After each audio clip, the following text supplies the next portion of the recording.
Fala pessoal, Alan de Oliveira aqui em mais um vídeo de ação. E hoje a gente vai falar de uma das queridinhas da bolsa, a WEG. Uma ação aí que já deu muita alegria para os investidores lá pelo ano de 2018, 2019. Foi uma ação que subiu bem forte nesses últimos anos. Só que desde 2021 a ação começou a não entregar mais tanto resultado. A ação cai 22% agora em 2022 e já está caindo 46% do seu topo recente. Então, se você quer saber o que a gente acha dessa ação, assista esse vídeo até o final.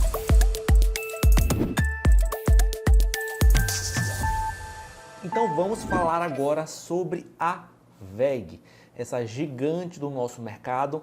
Quem já investe em ações, quem já conhece o mercado há alguns anos, com certeza já ouviu falar da WEG. Agora, se você não acompanha muito a Bolsa de Valores, é possível que você não conheça ainda essa empresa, mas muito provavelmente essa empresa aí tem alguma coisa em sua casa ou algum lugar que você já visitou, já teve alguma coisa da WEG. A WEG é uma gigante da bolsa, ela vale mais do que 100 bilhões de reais. A WEG está em diversos países. Ela tem fábrica aí em cerca de 12 países, operações comerciais em 36 países, distribui em 120 países e vende para mais de 135 países no mundo. A WEG teve uma receita de 23 bilhões somente em 2021.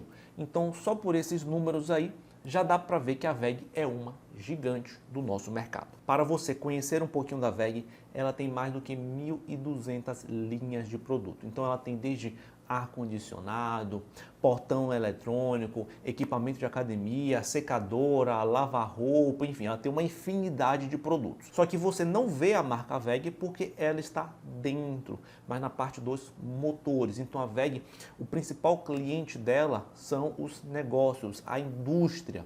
Então ela fornece aí os equipamentos eletrônicos, os motores para as empresas fazerem, construírem aí os seus produtos e aí sim está em sua casa. Então, muito provavelmente que você esteja usando um ar-condicionado aí, que esteja o motor da WEG, a sua lavadora, a sua secadora, o portão aí do seu prédio, enfim, muita coisa utilizam os motores da WEG. Olhando esse gráfico aqui, a gente pode ter uma dimensão de onde vem sua receita. 46% vem de equipamentos eletrônicos industriais, que são motores de alta, baixa e média tensão, componentes elétricos, automatizadores de instalações e tem além o serviço de manutenção do mesmo. A gente está vendo nesse gráfico aqui que ela tem duas cores, né? Um azul claro e um azul escuro. O azul claro representa o mercado internacional, ou seja, que ela vende lá fora, e essa cor escura é o mercado interno, o Brasil. Então, quando ela vende aqui, a gente pode ver que cerca de 70% da sua receita em equipamentos eletrônicos industriais vem do mercado externo. A outra parte da sua receita é a geração, transmissão e distribuição de energia. Não, ela não é uma empresa elétrica, ela fornece os geradores para a usina, as turbinas hidráulicas, as turbinas a vapor e até os aerogeradores que são utilizados na energia eólica.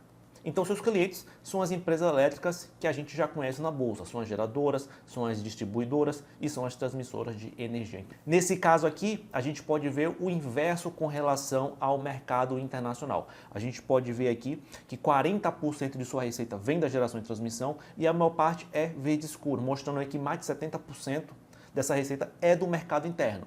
Já em outro segmento, a gente pode ver os motores comerciais e appliances que correspondem a 8,5% da sua receita. Esses aqui são os motores comerciais, aqueles utilizados mais na nossa casa e não na indústria. Então ela entrega uma série de produtos aí para a indústria e ela vende também esses produtos aí para a indústria que é vendido para o varejo diretamente para a gente. Representa uma fatia menor aí da sua receita, 8,5%.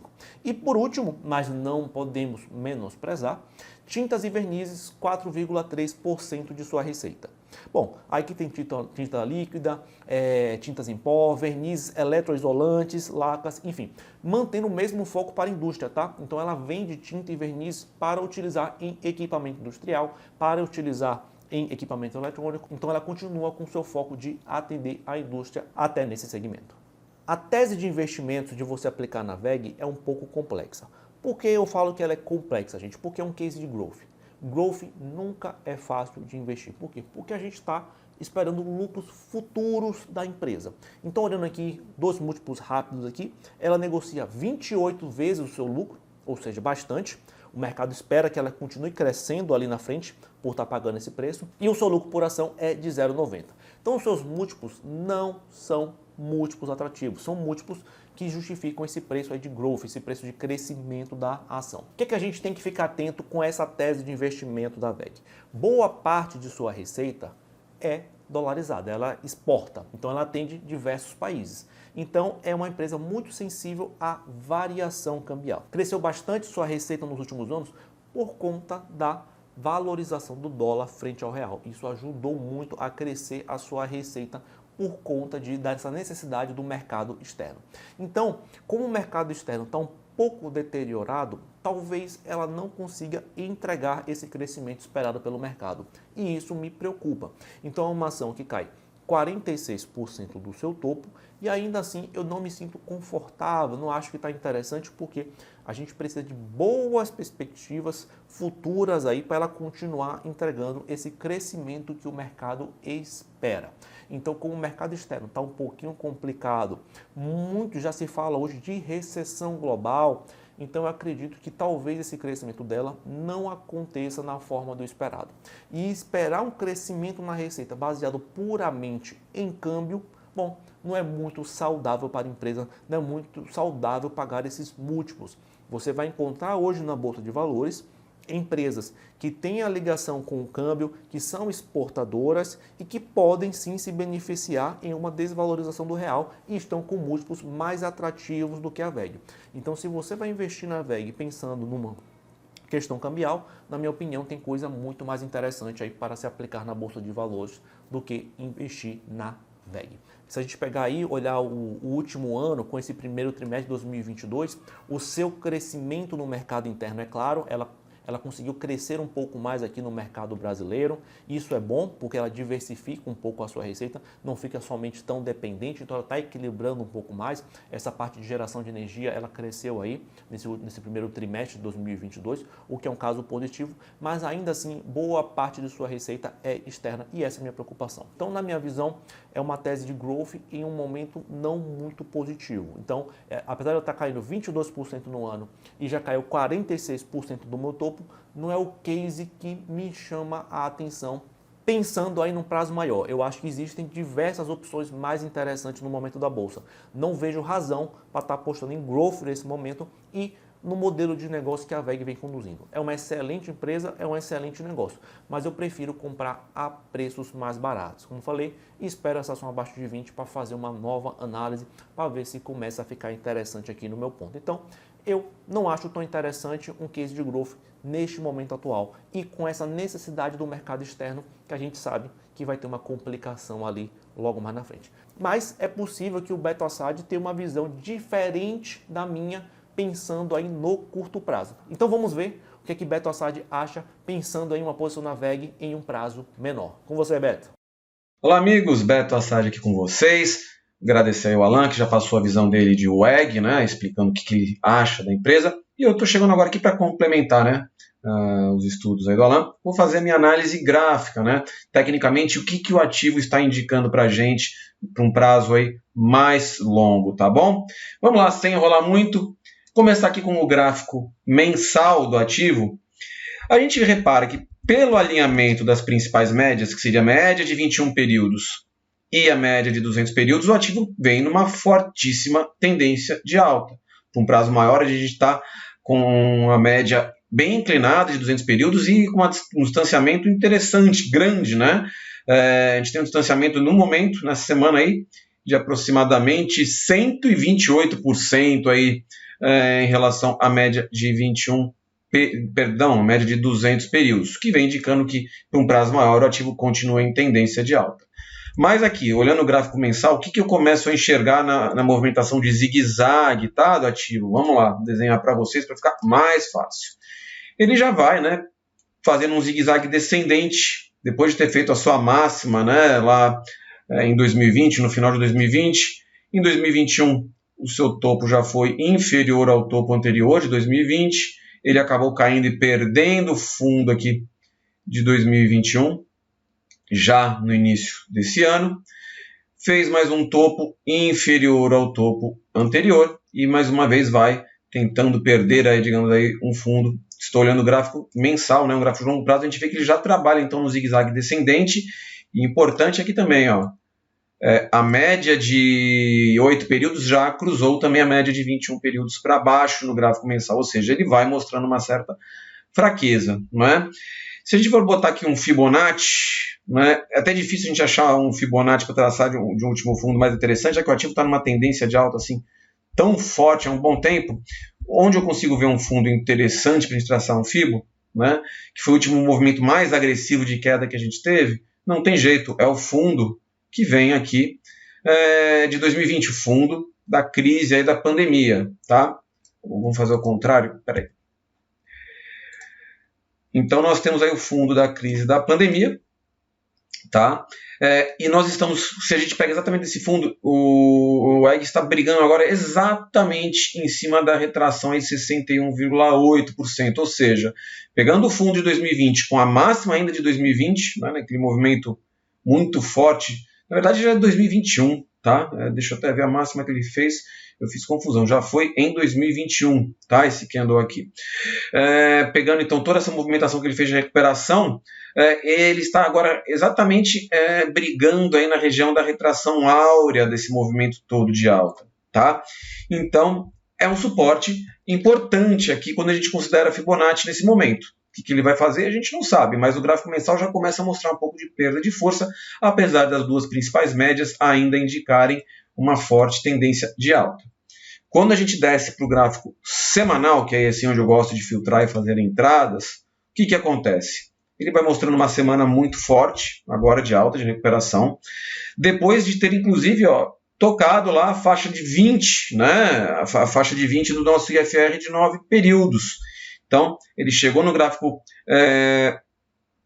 semanal, numa zona que já começa a mostrar uma possibilidade de estar sobrevendida, e entrou bastante compra até o momento, né?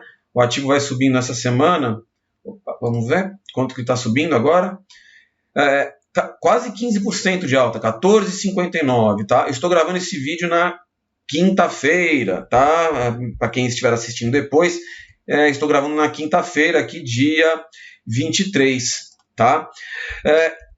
Então ele vai tentando, né, se segurar aqui na retração 61,8, chegou lá de maneira esticada pelo gráfico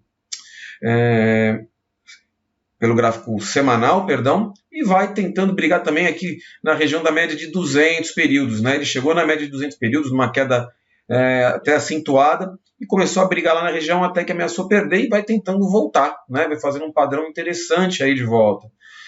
Não consigo ver uma compra, né, técnica muito clara, pelo menos da maneira que eu gosto, né, de fazer as minhas operações.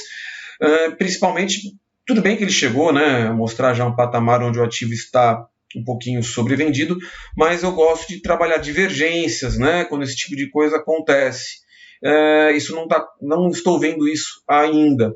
Se ele conseguir voltar para cima da região de 61,8, na média de 200 períodos, e de repente fazer até um zigue-zague ascendente, a gente pode pensar numa compra. Aí a gente vai, apesar de eu não gostar muito, né, do gráfico diário, como eu falo para vocês, tem certos momentos que dá para filtrar algumas entradas interessantes no gráfico diário, mas sempre com foco no gráfico semanal. Se eu vier aqui para o diário, vamos lá ver o que ele está fazendo. É isso, ele fez mais um zigue-zague descendente e aí reverteu para uma pernada de alta muito forte. E aqui começa a ficar interessante o que no gráfico diário? Ele já tem a média de 8 querendo cruzar de novo a média de 21 períodos. Então, com aquilo que a gente viu no gráfico semanal, de repente a gente pode tentar pegar um zigue-zague ascendente no ativo, né? Ele tentar fazer um pivô de alta para pegar uma retomada da tendência, quem sabe o início, né, de uma tendência de alta no ativo. Gostaria de ver um pullback, de preferência não perdendo mais essa região, para ele fazer, quem sabe, um pivô. Claro, né, essa semana não fechou. Isso aqui não quer dizer que o ativo vai parar por aqui, né, no momento que eu estou gravando. Ele pode, de repente, continuar subindo aí de maneira muito forte. E aí, com certeza, a gente vai precisar, quem gosta do gráfico diário, de esperar um pullback. Porque se ele continuar subindo de maneira forte, olha o que vai acontecer no IFR. O IFR diário ele já está na base dos 60. Se ele continuar essa pernada muito forte de alta que vem fazendo, daqui a pouco a gente vê o quê? A gente vê o IFR vindo buscar também a região aqui, ó, dos 80, e aí ele no gráfico diário já vai começar a ficar um pouquinho esticado. O ideal vai ser esperar realmente um pullback para aí sim pensar numa entrada, tá? Até se prove ao contrário, né? Agora ele começa a trabalhar dentro do gráfico diário com um zigue-zague sem uma direção definida, né? Como assim? Ele vinha trabalhando, né, com o seu zigue-zague aqui descendente, ó, de maneira bem clara, né? Zigue-zague descendente, tá vendo? Até que ele fez o quê? Subiu em linha reta, rompendo região de topos e fundos anteriores, né? Ele não fez, de repente, aqui, vamos tirar só esse último para ficar mais claro, ele não fez o cenário de um pivôzinho aqui embaixo para ficar mais claro, uma possível entrada, né? Poderia ter feito isso, por exemplo, ter segurado um pouquinho, ter feito um pivô, né? Para a gente ver aí uma reversão mais clara de tendência nessa faixa. Isso não aconteceu. Tá, então, numa tendência indefinida no momento, já que ele começou a romper em linha reta topos e fundos anteriores sem ter feito um zigue-zague antes disso. Então ele fica numa tendência indefinida e fica mais difícil de buscar operações. O ideal realmente é que então espere ele fazer um pullback para de repente ele fazer um pivô.